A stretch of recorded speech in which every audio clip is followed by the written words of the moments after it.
You know, I'm not the only one giving support. Everybody here gives support. If you're an American patriot fighting for the Constitution, I can see how you can't give support to this cause. You know what I'm saying? It's either slavery or freedom. There's really no in between. So, you know, if that's what it takes, and I'm one of the ones he's talking about, then so be it. You know, that's the way it is. Our founding fathers were the same way. Remember, sacred honor, oath, you know, lives they risked. And that's basically what we're doing here. Same exact thing, you know.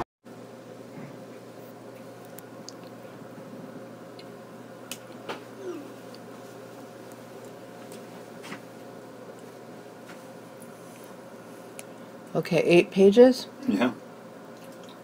Here we go. Hi everyone, it's Erin. It's Friday, June the 2nd, 2017. I have a letter here from Daniel Riley. I haven't read it yet, but I'm ready to share it with you. It's called Tyranny on Full Display.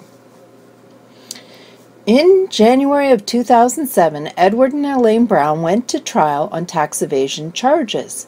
Ed was a retired exterminator and Elaine was an active dentist with her own practice in West Lebanon, New Hampshire. The Browns could not locate the law that specifically made them liable for federal income tax, contrast to the law that imposed the tax. In contrast. Moreover, it was not agreeable to the Browns that they had to be tax collector and accountant for the central government without compensation.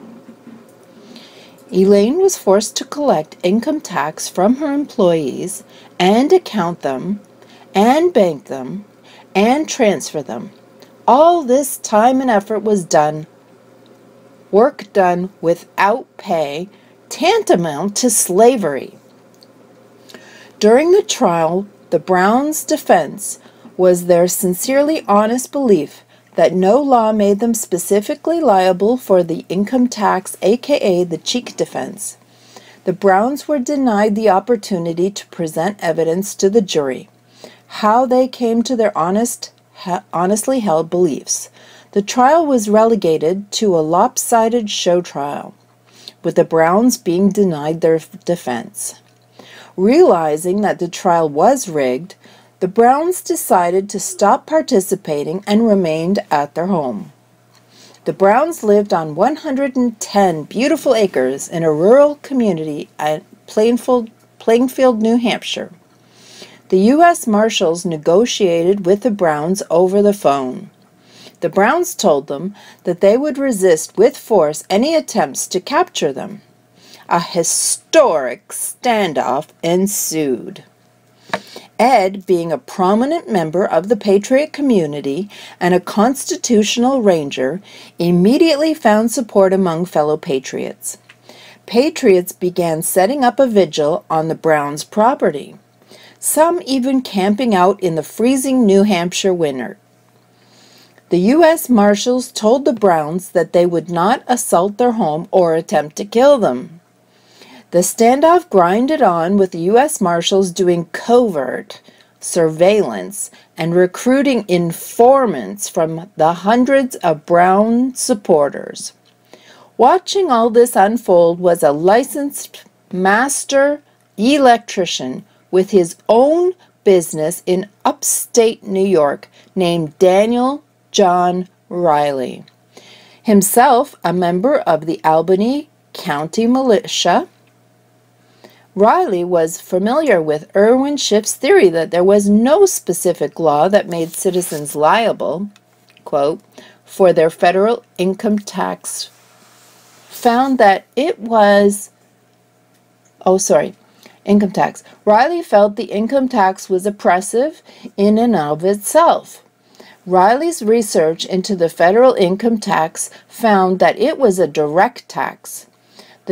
That during the state conventions to ratify the Constitution, those that were for the Constitution and/or participated in the Constitution Convention in 1787 espoused that direct taxes would only be used by the Congress in times of national emergencies, such as insurrection or invasion. That impost duties and excises would be plenty to sustain the federal government. Therefore, those opposed to the Constitution, concern that direct taxes could be used to take everything from the people, was unfounded, and the power to control and take all the resources of the country was necessary to defeat a conquering army and acted as a deterrent to hostile forces. During the Civil War, the direct tax was resorted to by the central government. A tax on personal income was imposed. A direct tax is one where escaping it is nearly impossible. After the war, the income tax ensued. Not until 1895, in a case where escape called Pollock versus Farmers Loan and Trust Company, did the Supreme Court declare a direct tax on income is unconstitutional because it is not apportionated among the states. In 1913, a bad year for freedom, the 16th Amendment was ratified, giving the central government more power by nullifying the apportionment requirement on direct taxes, and the Federal Reserve Act was made law, establishing a privately owned central bank in America. Riley's research further found that the central bank incrementally set up a credit-based monetary system while phasing out the actual money system backed by commodities like gold and silver, with people being forced to accept credit as payment by the central government's legal tender law. With a credit-backed monetary system, inflation becomes a problem. To counter this, the system needs a way to draw currency out of the system. A progressive income tax is the solution. A central bank and a progressive income tax are two of the main tenets of communism. Riley saw in the Brown standoff with the central government the same thing Captain Parker did at Lexington with his 39-man militia, Liberty standing up to tyranny. In May of 2007, Riley first visited the Browns. They were a couple in their late 60s. They were your typical down-to-earth Americans who have morals and ethics and strong opinions on freedom. Riley went grocery shopping for the Browns. Riley informed the Browns of his skill set. Riley agreed to come back in a few weeks to help with some construction projects. In the first week of June, Riley returned. Riley slept at the Browns overnight. At this time, a patriot from Texas was staying full-time with the Browns. Over dinner one evening, the Browns expressed their concern that agents of the central government were going to do a Waco-style assault on their home to kill them and destroy them. All the evidence and in a conflagration. Riley tried to assure the Browns that the standoff was going to end peacefully. Riley went to Elaine's dental office and obtained all the fire extinguishers and brought them to the Browns' home. While eating, Riley mentioned to Elaine that he saw beautiful red flowers growing on the forest floor just off the Browns' driveway. Elaine said that they were hellebore flowers and that Riley could uproot some to take back to New York. This was the evening of June 6th, 2007. Later that evening, Riley witnessed a silent craft slowly pass over the Browns' property. Riley pointed it out to Ed, who quickly put on a listening device and pointed the dish antenna at the craft. No noise could be heard. We concluded it was some type of drone. This happened at evening twilight. On the morning of June 7th, with a 3-hour drive ahead of him to get back to New York to start an electrical job, Riley made himself a cup of coffee and proceeded to go outside to find the hellebore flowers before he left. The Browns' dog followed Riley. At the beginning of the driveway where it intersects with the road, Riley noticed what he thought was a turkey hunter moving in the woods about 30 yards in across the street. Riley yelled to the suspected hunter. The man froze. Riley yelled a few more times. Riley then proceeded to walk into the forest across the street to speak to the hunter because he refused to respond. The dog went ahead of Riley. After advancing a few yards, a central government enforcer sprang up from his concealed position and pointed an M4 rifle at Riley's chest and yelled, "Freeze, mother effer!" Riley turned and ran down the Browns' driveway. A hail of gunfire began to zip by Riley as he ran.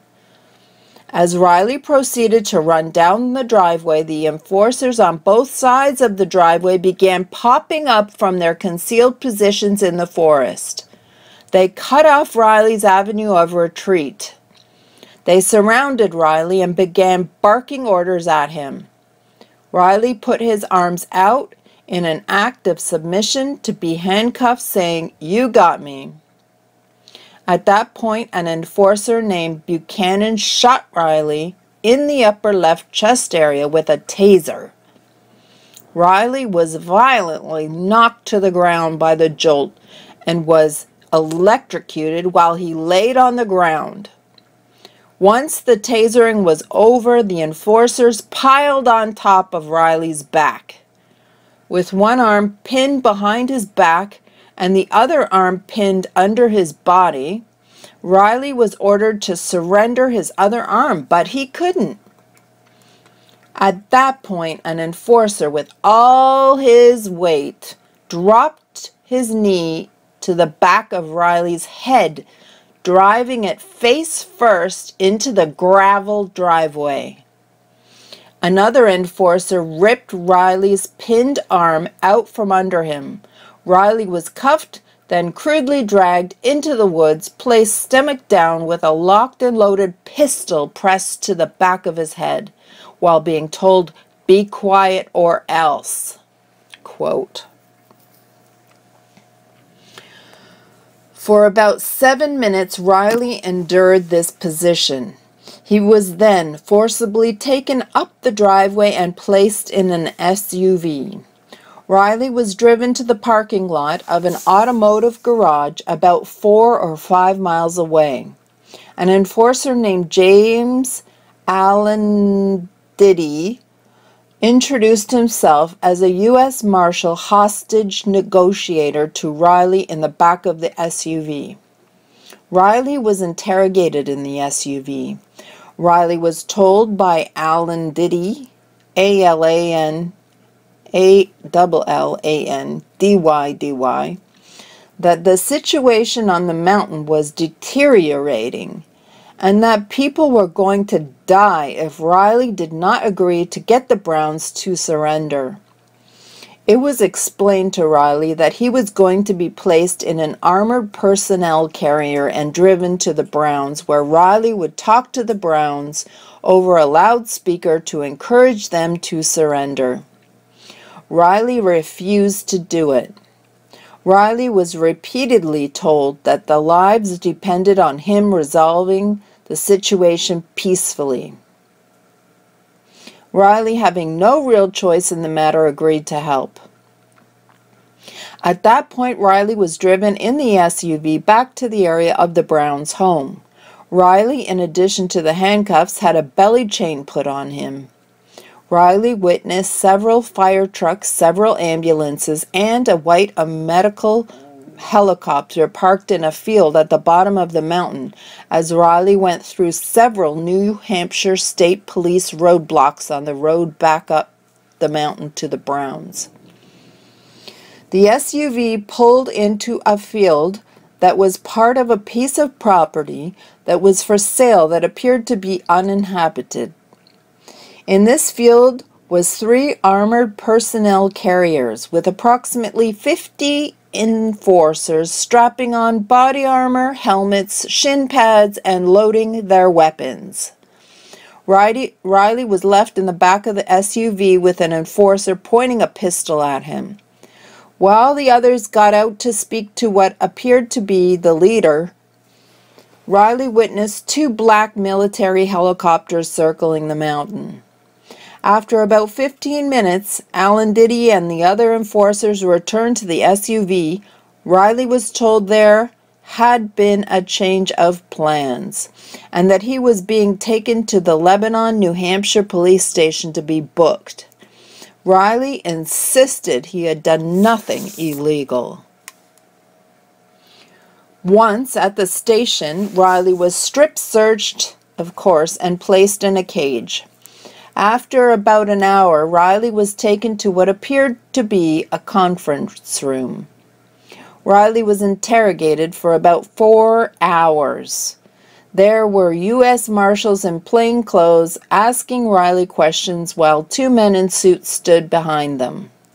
Every now and then they would leave the room, then come back with a new avenue of questions. Riley refused to sign anything. Riley was not allowed to leave. Riley was offered $2,000 to become an informant, but he refused.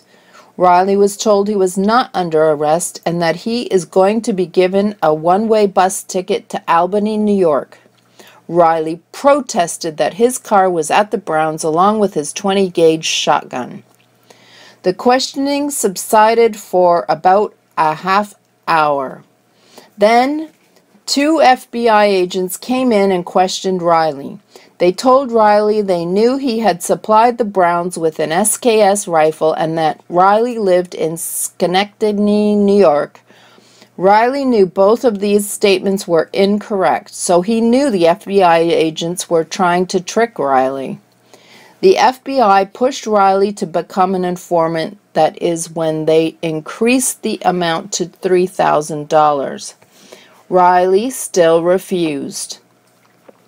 During all this stressful interrogation, Riley did regretfully describe the layout of the Browns' home and that there was a .50 caliber rifle on the premises. 2 facts that the central government already had because the U.S. Marshals Special Operations Group had infiltrated the woods the day before and witnessed the shooting of the .50 caliber, and they had what looked like blueprints of the Browns' home and photos of the Browns' home when it was being built. Riley found this out after the fact. After the FBI gave up questioning Riley, they left the room and came back in with other interrogators and told Riley he was going to be driven to the Browns, that Riley was to get in his car and get his belongings. They stressed the shotgun and further told Riley to observe who and how many were in the house. Then drive to a certain park to meet the FBI agents and brief them. Riley agreed. The FBI drove Riley about a mile or 2 from the Browns' driveway under armed guard. Riley walked to the driveway where a crowd of media had gathered. As Riley walked past them and turned down the driveway, they asked Riley if he was the Brown supporter that had been detained. Riley had been told by the enforcers not to speak to the media.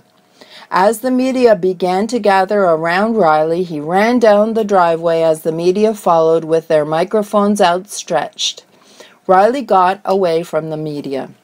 There were several cars in the driveway parked perpendicular to the driveway that Riley walked around. Another media member who was leaving the Browns on foot approached Riley and tried to interview him. Riley told this media guy he could not speak to him and proceeded to the Browns' house. Riley knocked on the door and yelled out, "It's Danny!" Riley was let in. Then there were several patriots there, including the gentleman from Texas. They asked what happened and where have you been. At first, Riley gave them the story the enforcers told him to tell. Then Riley told them that was the lie the U.S. Marshals wanted Riley to tell you. Here is what really happened. Ed said he heard the gunshots that were shot at Riley because he was on the front porch at the time and witnessed his dog come running out of the woods. Riley showed them the holes in his chest where the taser harpoons had hit him. Riley was told he had a black eye and pebbles were embedded in his forehead. Riley told them about the effort to turn him into an informant and that the FBI was currently waiting for him at a certain park. Riley's cell phone rang and it was the FBI. They said to Riley he better not be staying at the Browns and that he was late for their meeting. Riley explained that the driveway was blocked and that he would be there shortly. When Riley got to the park, the FBI asked Riley who was in the house.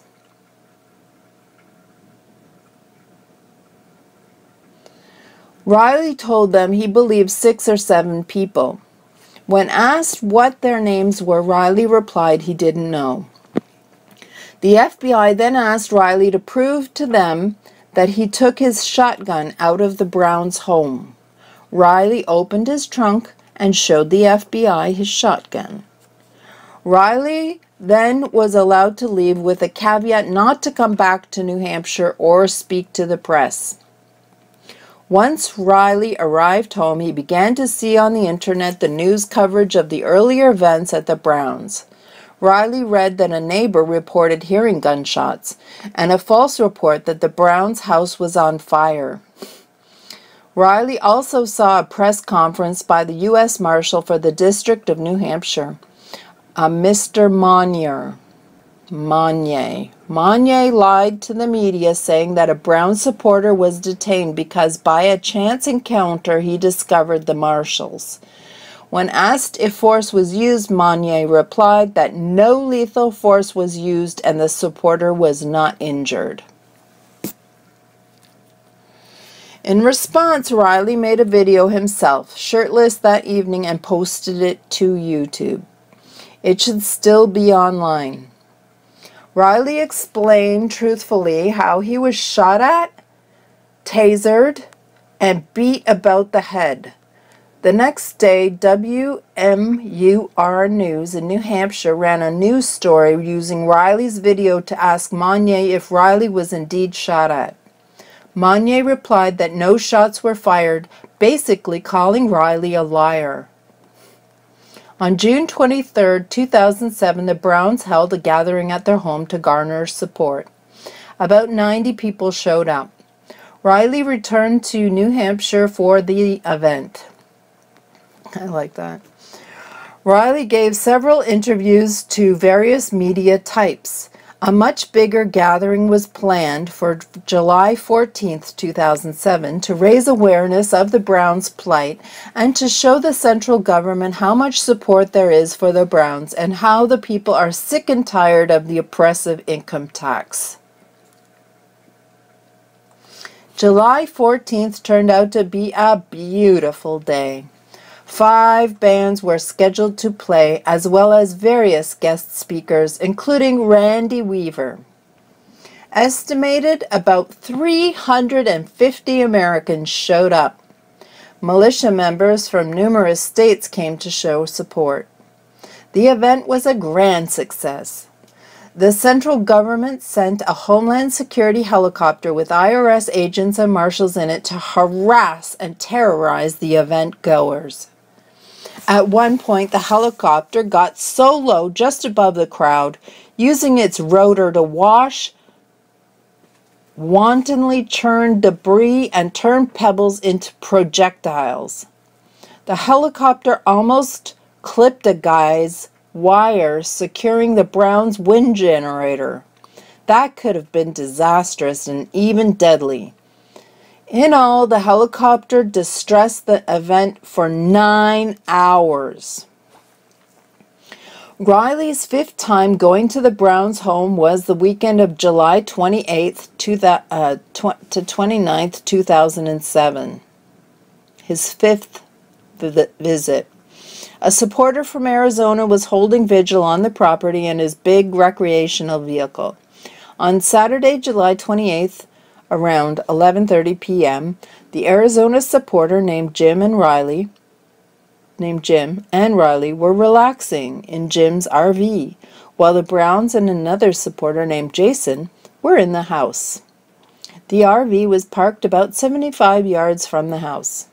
Jim said to Riley, "I just heard a gunshot." Riley said he did not hear anything. Riley was on Jim's laptop checking his email at the moment. Jim and Riley agreed to go investigate. Together they walked up the driveway in the pitch black of night. Riley had a very, very bright industrial flashlight strapped over his shoulder. Then a burst of gunfire came in the opposite direction from which they were walking. Riley said to Jim, "I heard that. It came from behind the Browns' home, where it's nothing but woods for miles." Jim and Riley ran back to the RV as more gunfire erupted. Riley called Ed on a handheld two-way radio. Ed said they heard the gunfire too. Ed advised Riley and Jim to try and make it to the house. More gunfire sounded. Riley grabbed a militia rifle and ran into a big ditch that used to be a pond as Jim stayed in the RV. Riley observed the surrounding wood line, looking for the shooters. Riley could not see them, but he could hear them moving in the woods. A couple single gunshots were heard. Riley then maneuvered back to the RV and told Jim that he was going to make a dash to the house. Riley quickly sent an email to everyone in his address book letting them know they were under attack. Jim had sent an email unbeknownst to Riley to his kids telling them he loved them and was not sure he would be alive to see tomorrow. Riley radioed Ed telling him to have the door ready because Riley was going to make an attempt to run to it. Jim grabbed a rifle and was going to cover Riley's attempted run. At this point, Riley and others supposed the shooters were agents of the central government and that they had night vision equipment, a major advantage in this situation. Riley believed he had a better chance of survival in the house, made a dash for the door. As Riley ran, he could hear the noise of people moving in the underbrush of the forest floor.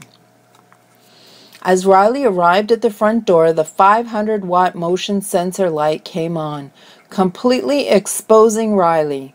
Riley yelled, "Hurry up!" as Ed and others unbarricaded the door. Riley made it in. Riley was given 2 vests of body armor and a helmet. Riley told the patriots in the house that the enemy is all around the house. Jim radioed and said he was going to make a run for it, as cover was provided from the house. When Jim arrived on the front porch, Riley quickly opened the door. Jim exclaimed that he could hear multiple people in the woods moving about. Just before Riley made his run, several bursts of gunfire were heard, and they were the last of the night. About 11:55 p.m., Riley's cell phone rang. At this point, Riley was posted in the garage, ordered to secure the area from the entry.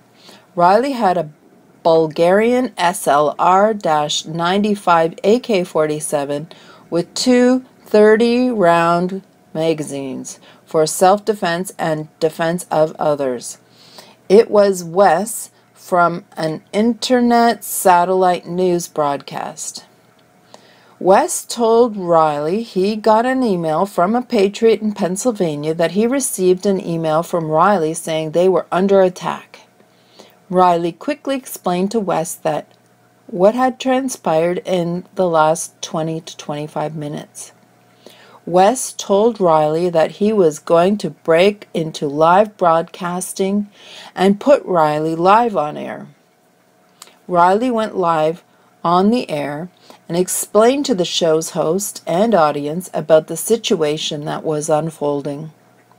Riley asked to be kept on the air live because a full-out Waco-style assault could come at any moment, and Riley wanted a recording of it to exist. Riley's request was granted. About 4 a.m. the fog had gotten so thick you could not see 2 feet out the window. The motion light on the garage next to Jim's RV turned on a couple of times during the night.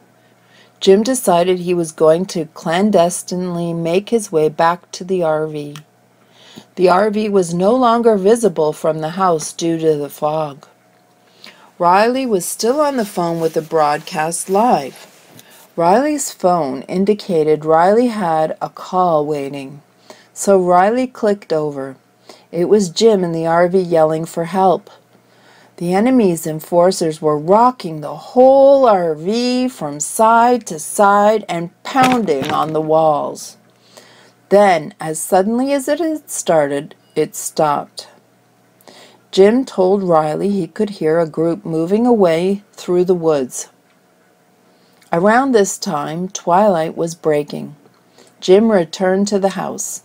About 20 minutes after that, some supporters, media, and a few militia members arrived, ending the tense 7-hour foray by the enemy. At this point, the Browns, as well as Riley, sincerely believed the central government was intending to end the standoff with violence, having witnessed the attempted murder of Riley on June 7, 2007. The helicopter assault on July 14, 2007, and now the indiscriminate gunfire about the Browns' property on July 28th and 29th, 2007. All examples of unlawful excessive force. Emphasize unlawful excessive force. Riley's 6th visit to the Browns came on August 25, 2007. Riley prepared the property for the upcoming gathering scheduled for September 15, 2007. An even larger crowd than the July 14, 2007 event was expected. Riley designed mechanical alarms that were activated by a tripwire. These alarms used 12-gauge and 410-gauge blank shotgun shells as the sound emanators. These alarms would allow the Browns to know when someone was in the woods on their property. Riley brought a product called Tyranny to use for target practice on the Browns shooting range. The product is a 2-part chemical that when mixed is harmless, but when hit by a bullet will explode very loud. It's sold at gun stores and online, everywhere. Riley went back to New York and expected to go back to the Browns' property on the weekend of September 15th. As a patriot from Texas contacted Riley about an interview, this patriot named Texas Terry was video documenting the Browns' story. Texas Terry had been to the Browns' home on several earlier occasions. Texas Terry flew to Riley's home in New York and went to New York City with Riley on September 11, 2007, to participate in a 9/11 was an inside job protest. Texas Terry was going to interview Riley on September 13, 2007, and then on September 14th, Texas Terry and Riley planned on going to the Browns. Texas Terry was staying at Riley's home while in New York. On September 12, 2007, while Riley was loading his work truck in his driveway, 2 SUVs suddenly speed up the driveway. All 4 doors on each flew open before the SUVs came to a complete stop. Out came numerous enforcers and chased Riley across his yard, pointing their handguns right at him. Riley was tackled and handcuffed. Simultaneously, a group of enforcers barged into Riley's second-floor apartment and captured Texas Terry. Riley was placed in the SUV under armed guard. There were enforcers with full combat gear posted in the street in front of Riley's home, and the local police were used to cordon off several blocks in each direction from Riley's home. Texas Terry was brought to the back porch of the first-floor apartment, where Riley witnessed the enforcers drag Riley's 74-year-old ailing father out of his first-floor apartment and slam him into a patio chair. Riley did not know at the time, but that was the last time Riley ever saw his father.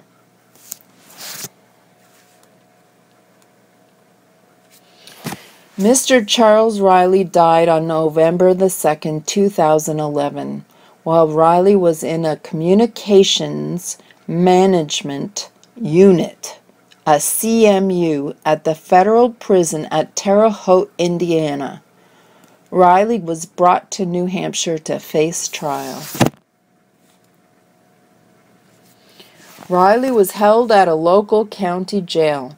Riley was charged with conspiracy to prevent the marshals from arresting the Browns, accessory after the fact, and possessing a firearm and/or destructive device in furtherance of a crime of violence. The crime of violence was the 2 counts of the conspiracy to prevent the marshals from arresting the Browns. Riley represented himself. Many supporters sent Riley DVDs containing footage of the events that occurred during the standoff. The jail staff would not give Riley the videos. Instead, they were kept somewhere in the jail. But Riley was given a receipt when one came in the mail, and Riley physically witnessed them when the guard did mail call. Riley told the court his defense was self-defense against unlawful excessive force. Riley requested subpoenas for numerous witnesses. During discovery, Riley discovered a video existed on the June 7, 2007 attempted murder of Riley. The enforcers had put a camera onto a tree with a satellite link that caught the event. When Riley received the video, the enemy had spliced the video into 3 separate videos.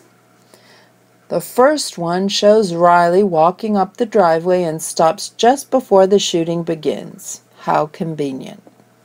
The second video was tampered with. How convenient. The enemy lowered the resolution and adjusted the aspect ratio so the video was all blurry. What a coincidence.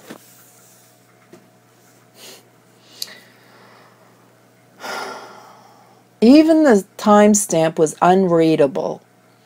The third video returns to normal and just shows Riley being brought back up the driveway and being placed in the SUV.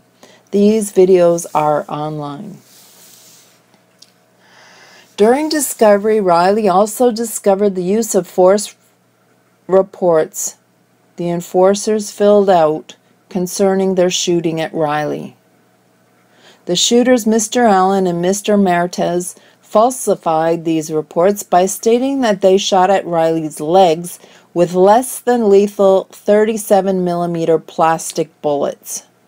Riley, knowing the reports were falsified, requested the weapon assignment documentation. The U.S. Attorney said he was working on getting them. A week before trial, Riley was denied all subpoenas, and his personally discovered DVDs that came from various eyewitnesses that the county jail were holding all disappeared. The trial judge, George Signal, told Riley, "Self-defense is not a defense." Riley at this point was forced to give up his self-representation and was assigned a lousy court-appointed attorney. During trial, Riley's attorney introduced the tampered-with video of the June 7, 2007 attempted murder of Riley. On the prosecution's first witness, Riley told the attorney, "This is too early and the wrong witness to introduce the video." The attorney did it anyway.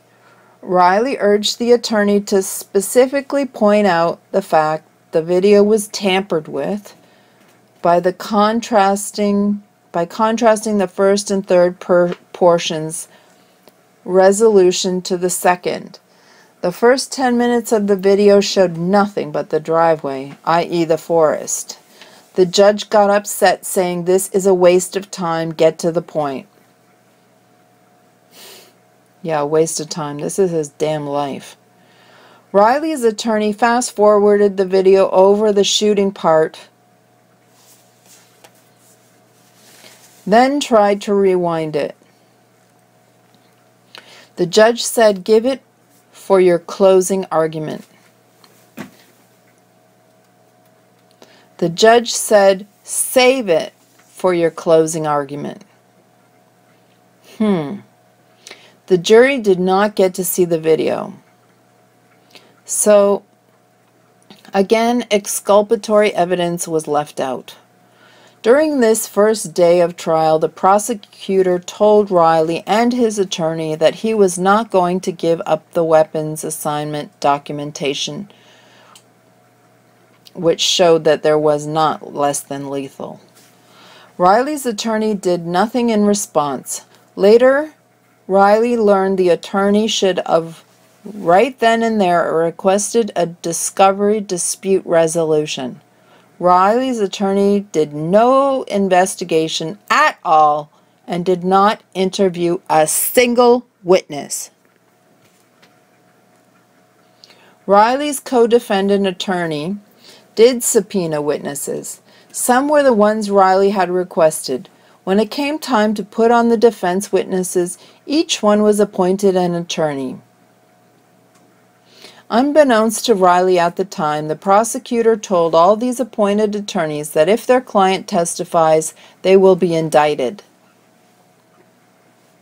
One witness after another came back to the witness stand after getting counseled and pled the Fifth Amendment. There was no defense put on. I'm sorry, I feel like puking. During closing arguments, Riley's attorney tried to play the video again. Riley had wrote down every timestamp where a certain specific fact had to be pointed out to the jury. Riley's attorney was prepared for this.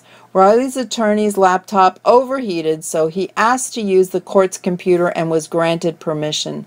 None of the attorneys could get the court prosecutor's computer working, though it worked for the 2-week trial we just had.